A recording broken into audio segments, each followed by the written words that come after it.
World War III is a topic trending on social media. It's after Iran's most powerful military commander was killed by a US airstrike ordered by President Trump. Are people right to be worried? Was it an extremely dangerous act of provocation or a positive and necessary step for national security? Well, joining me on the line is David Pratt, a journalist who's worked extensively in the area, Professor Anthony Glee, security expert at the University of Buckingham, and Erol Morkoc from Republicans Overseas UK. David, I'd like to start with you if I can. Just give us a little bit of context about what has happened overnight. I think it's one of the most dramatic developments that's happened in the Middle East for some considerable time. It has profound implications, there's no question about that. I'm sure anyone with any knowledge or understanding of what's going on in the Middle East was quite taken aback when they heard this news. It may not have come as an enormous surprise, but the gravity and the implications of this are really quite profound. I mean, this is the equivalent, I suppose, if you reverse this, of Iran killing US Secretary of State Mike Pompeo or the head of the CIA. That's the level we're talking about here if those roles were reversed. So it will have an incendiary effect, I think, on what is already a very volatile situation. And I mean, just looking at some of the international reaction, Iran themselves, an act of war, expect harsh retaliation. Rogue adventurism, extremely dangerous and foolish escalation. Russia said it was a reckless step by the US.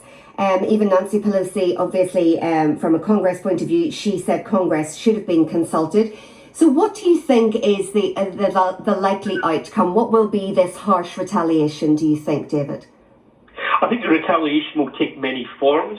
Iran's network, in terms of its overseas intelligence network, and the Al-Quds force, of which Soleimani was, of course, the head, has the capacity to strike in many forms, using proxies in various parts of the world, cyber attacks. The implications, as I say, will be widespread and hard-hitting. And I think there's no doubt that Iran will respond. I mean, there is a lot of suggestion that somehow this might sort of clip the wings of Tehran at the moment and send a message out that the Americans really mean business. But I personally think it will have the opposite effect. I mean, it is tantamount to an act of war in that sense. And this is not for a moment am I suggesting that Qassem Soleimani was any kind of angel. On the contrary, he was a master orchestrator of terrorism and nasty acts around the world. But this is sure to escalate things. And you have to ask yourself the question, why now? I know events have been leading up to this with attacks in Kirkuk and American installations in Iraq and wherever. But, you have to look at the domestic agenda in the United States as well. This is a wonderful kind of distraction to some extent away from the impeachment proceedings bearing down on Trump. It will play into his election campaigning. But again, it's another symptom of a Trump foreign policy that is constantly contradictory and based entirely on shooting from the hip without really fully understanding the implications. I would love to have been a fly in the wall in the strict strategy room when this decision was made, just who was for it, who was against it, who understood what the implications would be, and those that threw caution to the wind and agreed to go along with the president. I mean, Erol Morkoc, it's interesting to hear your perspective on this. What do you think was the motivation for doing it at this time? Well, the motivation for sure had nothing to do with the domestic policies, despite how perhaps that might be convenient in certain ways as far as it looks like a U.S. president actually doing what they were, hired to do. President Trump said that if our Americans and embassies were targeted, heads were going to roll. Obama had drawn red lines in the sand and promptly ignored them. This is a new age. The old ways of the 21st century no longer apply in regard to the speed and application of military force. The U.S. military does not cower while terrorists like Soleimani attack our soldiers in diplomatic missions. Now, if Obama had ordered this, Democrats and Republicans together would be cheering. We're looking at a clear Baghdad versus Benghazi situation, and the toothless Iranian regime thinks we're afraid of them. It's comical. They're isolated and alone, and when the pendulum shifts far enough, even the Russians could drop them like a hot brick. Now, are people scared now in a way they weren't before? Well, Iran yelled death to America and pledged to wipe Israel off the face of the map? I think not.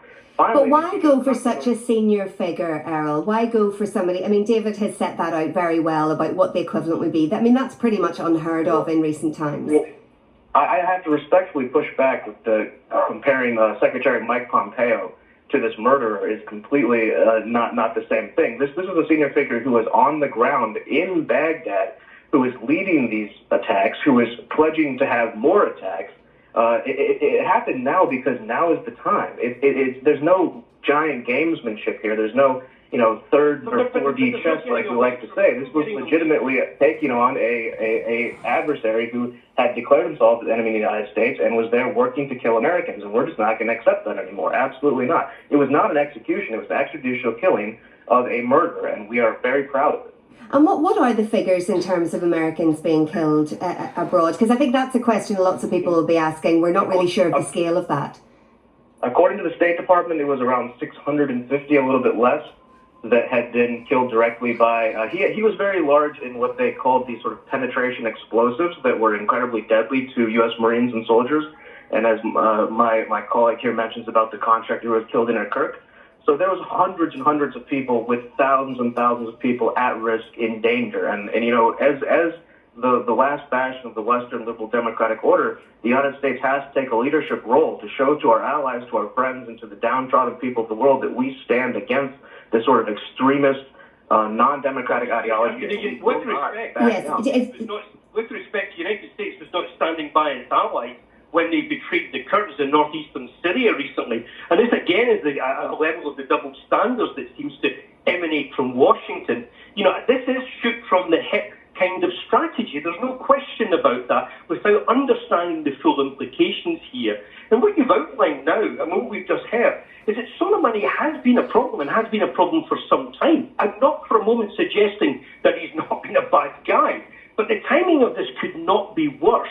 And if you look at America's attempts to try and supposedly withdraw from the Middle East, we've already heard that there's now 750 U.S. troops heading to Iraq. There are more U.S. forces heading to Saudi Arabia. The promise that Donald Trump made about pulling boots from the ground out of the Middle East seems to be in reverse. There are more boots going onto the ground, and this will exacerbate the situation, which undoubtedly will require American military prowess on the ground even more. So it's a contradiction again, and indicative of a completely chaotic foreign policy with regards to the Middle East emanating from Washington. Professor Anthony Glees, you're from the University of Buckingham. I want to bring you in at this point. How do you see this playing out? What are the repercussions from your point of view? I think the repercussions are incredibly serious. I think the idea that this was, an extrajudicial execution of which Americans can be extremely proud is utterly ludicrous. Yes, Soleimani was a dangerous and doubtless an evil man. Yes, Hezbollah is a revolutionary army and it needs to be curbed. And yes, it is completely unacceptable that US diplomats are attacked in embassies, whether most recently in Iraq or anywhere else. But to use a kind of Israeli-style assassination of an individual is utter folly. And when our American friend here talks about, Americans being very proud of this because it will make them safer, the reverse is the case. It will make them less safe. Every American now becomes a target for crazy Islamists to a greater extent than they were before. Why did Trump do it? Well, it's blindingly obvious. He'd been impeached by Congress. He's got to fight an election next year. This is it's blindingly obvious why he would do this. And I think the final thing that I would say, what is very disturbing for British observers, we have no part in this quarrel. Yet, because of Brexit, we are drawn inevitably towards the United States of America. But as the BBC's very reliable security correspondent, Frank Gardner, has been reporting this morning, we had absolutely no idea this was going to happen. And Dominic Raab, our foreign secretary, all he has been able to do is urge all sides to de-escalate. He doesn't dare say what most sensible people know. This is an unacceptable way to conduct international diplomacy, an unacceptable use of American foreign policy. And when the Israelis do this stuff, it doesn't help. They haven't made them more secure assassinating individuals, even if it plays well to some voters. Don't forget, Netanyahu, who likes this kind of stuff, is also in a precarious electoral position. Right. So we're in a very dark place in the United Kingdom. Oil prices, we've seen all of this before. It is senseless. And does it concern you? I'll come back to you, Erol, in a moment. But Anthony, does it concern you that there was no kind of communication, as we're hearing from Frank Gardner, between the US authorities and Boris Johnson? Absolutely, absolutely. Because we have left the Euro, are in the process of decisively leaving the European bloc and moving into the US orbit. We talk about, Five Eyes, how close we are to America. As far as people in Iran, as far as people in the Middle East are concerned, the Brits are a kind of surrogate for the Americans. So by this unilateral action, Trump puts us at risk as well as Americans, but we had no warning. We've got guys over there. And, this is no way to behave. This is further evidence of a U.S. president who acts without proper thought or consideration. I mean, look at the many, many top advisors President Trump has had, whom he's thrown out because they didn't agree with him. He's not making the world a safer place. He is making it infinitely more dangerous. Erol, how do you respond to that? Well, I would first off say that this is not international diplomacy. This is killing terrorists and enemies of the United States. Now, our intelligence in Iran is very good. Any military commander who orders retaliation against America is a dead man. Iran was testing our resolve by attacking our embassy, and now they know. Now, in regard to how he said about Great Britain not being informed about it, I mean, to be honest, that does bring up some problems because you guys are our closest ally, and sharing of intelligence is one of the bedrocks of our special friendship, we can say. But the idea that Great Britain hasn't had any involvement in the Middle East or this isn't their problem is a little bit too much for me. I do believe that everybody's been involved in the Middle East since the fall. But I think the point that was being made wasn't necessarily about involvement, but if you're involved, as you say they are, then surely there was a kind of respect or some sort of issue should have been raised with the British to say that this was going to happen. I can actually agree with that. I was a little bit surprised that Trump didn't inform Boris. Certainly, it could have been handled more delicately. But in these situations, when you have hours or minutes to act and respond, I mean, we're the ones on the ground in the great part. We're the ones who've spent our treasure along with our friends and the lives of our kids. And we didn't make this choice to put the British in a bad situation and put our soldiers in a good situation. Now, certainly, the United States is not going to invade Iran. Anybody who tells you this, the president of Congress would greenlight such a thing is just peddling nonsense to cater to ideological sycophants. We're not there for war. But there are double standards throughout this, Erol, are there not? Considering that Soleimani was fighting against ISIS. Well, I mean, everybody was in some ways fighting against ISIS. It's a broad stroke. People were using ISIS for some of their own gains and using them as a excuse to be involved in regions. Honestly, the Americans, the Turkish, the Russians, you could put the whole smorgasbord of international players out there, and everybody's been quote-unquote fighting ISIS. The idea that the Iranians are the ones that are the bulwark against this radical extremism is a little bit far-fetched for me, considering their own extremist beliefs. Now, fighters. That's great. Stay with us. I just want to take some calls on this and get some reaction. Let's go, first of all, to, I think it's Thomas. How you doing? Hi, how are you? Not too bad. What do you think about all of this, Thomas? I think the crazy opening that can of worms. I spent 6 years, most of it working up in Kuwait on the Iraqi border. And the whole region is so volatile and there's so much tension there that America is crazy to open that can of worms.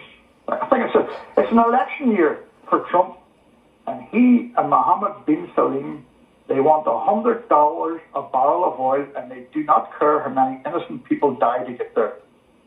And it's going to be a whole mess now unless people start to draw back. What's the United Nations doing? But they're helpless. It's going to be. I'm glad I'm out of it, so I am. I really am glad I'm away from it. And is that you finished? You don't have any plans to go back? Well, I was thinking about it, but when I saw the news yesterday, I think to myself, alhamdulillah, I'm glad to be out of it, because you don't know what's going to happen, and especially, Kuwait will be the springboard to go in. I do firmly believe America has been pouring maybe $15 billion of American funding has went into the tribal warlords in Iraq, and the situation has not stabilized any bit. And America will go into Basra and take back its investment. Will go into Basra and drain those oil wells dry in 5 years, because they need a return on their investment, and they don't care how many people die in the process. It's all about money.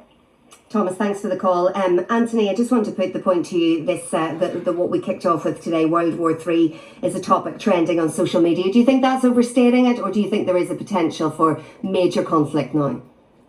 I think World War III is overstating it, definitely. But I do think there is a potential for further conflict. And I think it's got to be recognised that President Trump, through his unpredictable and irrational, in my view, irrational actions, is making the tinderpot that Thomas has described far, far worse, as if there weren't enough, natural disasters we need to cope with. This is a man-made bushfire. The way that Trump treated our most doughty allies in Iraq and Syria, the Kurds, that was so short-sighted and so idiotic. It can hardly be imagined that the U.S. president would do something. And again, as we've heard from our American friend, very, very open about it, he says if Obama had done it, we would all be cheering. No, if Obama had done it, we would say he was cracked too, because it's a stupid thing to do. Yes, some retaliation is necessary. Yes, the screw needs to be turned even tighter over Iran.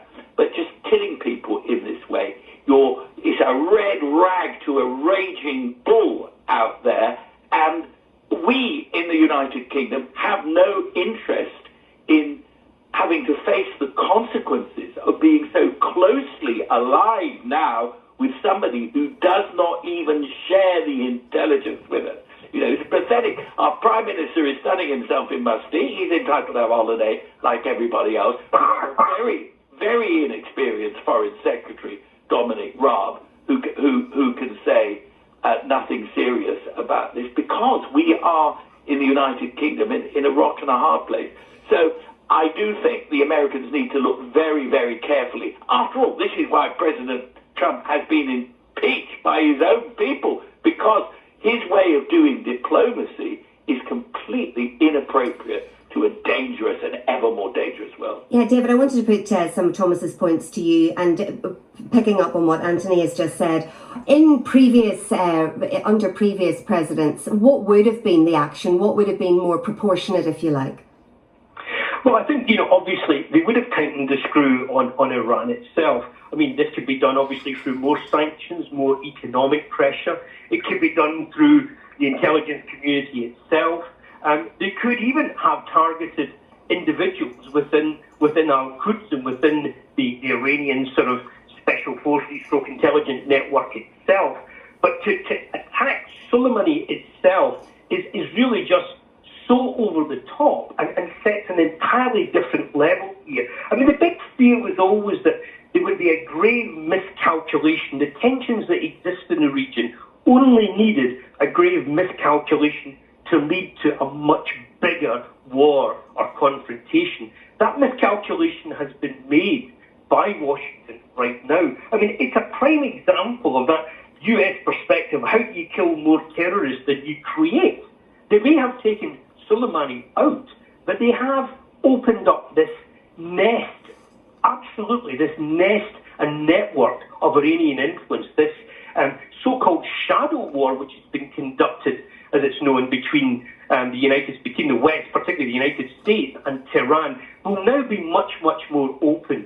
And, there are many buttons which the Iranians can press using their proxies, from Lebanon to Syria, across the Middle East, and indeed beyond to other parts of the world as well, using proxy terrorist organizations. Now, the notion that, by taking out Qassem Soleimani, this would have prevented this from happening is a nonsense. It's a way of keeping things contained, but this will just lead to an escalation without any doubt whatsoever. It was very interesting, actually, to see now. There's already talk of a replacement for Soleimani with his second in command, Ismail Khani.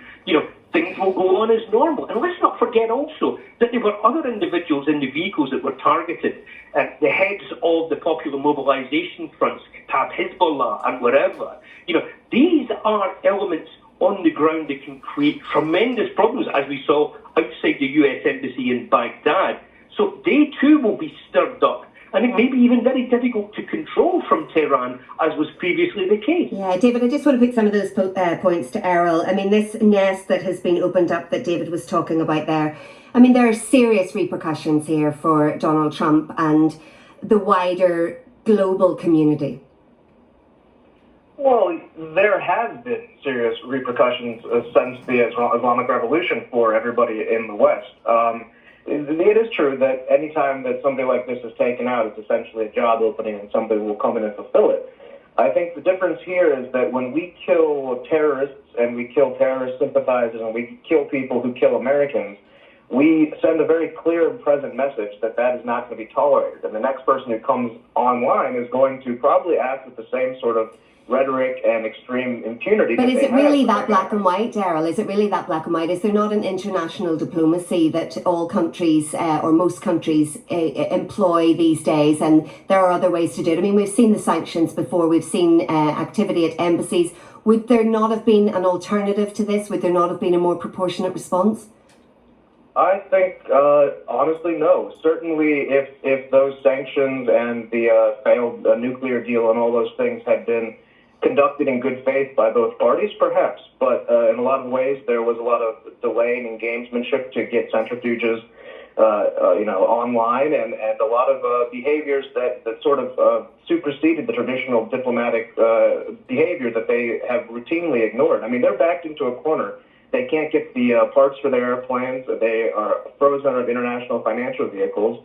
And when they're, desperate and their top, quote-unquote, Mike Pompeo factor is out with two cars with Hamas and Hezbollah leaders driving around Baghdad, it certainly begs to question if these people are even worthy of diplomatic action, considering the way that they just turn their nose at it and are completely unwilling to work with us. And they have their reasons for that. There's a long history there. I do understand that. But at some point, if you're going to threaten U.S. personnel, and the biggest fear here, I guess I could say, is that there was parallels being made with the humiliating seizure of the U.S. Embassy in Tehran and after 1979, the Islamic Revolution. Now, this might have prompted the strike on Soleimani because the U.S. had evidence he was planning such attacks on U.S. targets. Now, three things are clear. Soleimani had blood in his hands. Iran will respond somehow, and this move certainly has changed the dynamics of the 2020 presidential election, which now will be much more focused on foreign policy and national security. But that doesn't Which is what Donald Trump would like, isn't it? Well, it's not, just because things work out, it doesn't mean that Donald Trump has some great plan. Oh, we're going to strike here exactly at this point because the algorithms on Facebook said that our supporters will gain 1%. He's been elected to defend and protect the U.S. Constitution and to be the commander-in-chief of the U.S. Army. His actions that he makes in that capacity are devoid of his campaign. And there's no coincidence between the impeachment and the fact that it's an election year. Well, briefly on the impeachment, he was impeached by a Congress that, we honestly couldn't care less about at this point. It's a complete clown show. They, threw every sort of nonsensical thing at us, and they're afraid to even go to the Senate to have the impeachment go through. So, no, we don't think that this was a way to distract that. That's going to be front and center on the U.S. news cycle. The other candidates are going to run that as all their campaigns. This is just taking care of the country, which he was hired to do and has been doing and keeping his promises. So, no, I do agree that there's going to be some security threats that will come along, but they've been bombing oil tankers. They've been making a lot of very bellicose statements and actions. So it's not as though this is going to prompt some new wave of unexpected violence that we haven't seen. Okay, I just want to take some more reaction from our listeners. Yuel in Ballymena says, I hope world leaders will condemn Trump. The actions of this bully and his cohorts has made the world a more unsafe place. Someone else says it's a knee-jerk reaction. Trump has put more US lives in danger. And Kieran in Belfast says, I don't remember Iran invading a litany of countries across South America, Africa, etc., since the end of World War II. Only American invasions, of which there are dozens, they are the threat to world peace, not Iran. And Alex in Belfast says, this is really a terrible thing for the world. No one can contain this. The USA do not have control of what can happen and what could happen. Thanks for all your texts on that. Anthony, I just want to give perhaps the final thought to you. What does happen next? When we've heard from David that a replacement has already been made, but in terms of what we can expect perhaps from Iran? Well, I think the problem is that one thing leads to another and you lose control of events. As I say, I don't think this is a third world war situation. But I don't think President Trump is in charge, really, mentally, of what his policies are doing. Soleimani was in Iraq. He and his chums should not have been there. They were there to inspire this, as I say, revolutionary Islamist army called Hezbollah. They should have been arrested. They should have been detained. They should have been contained. But blowing them up looks like the sort of thing the mafia do. It's the horse's head.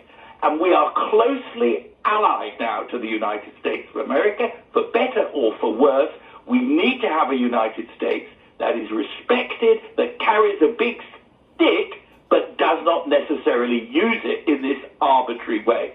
So the danger is that one thing leads to another, and before we know it, there is a wider war in the Middle East. And that would be very, very bad for everybody, and most of all, of course, for the people in the Middle East. OK, we'll leave it there. Plenty more to come on this, no doubt. Professor Anthony Gleeson there, the security expert at the University of Buckingham, Erol Morkoc from Republicans Overseas UK, and David Pratt,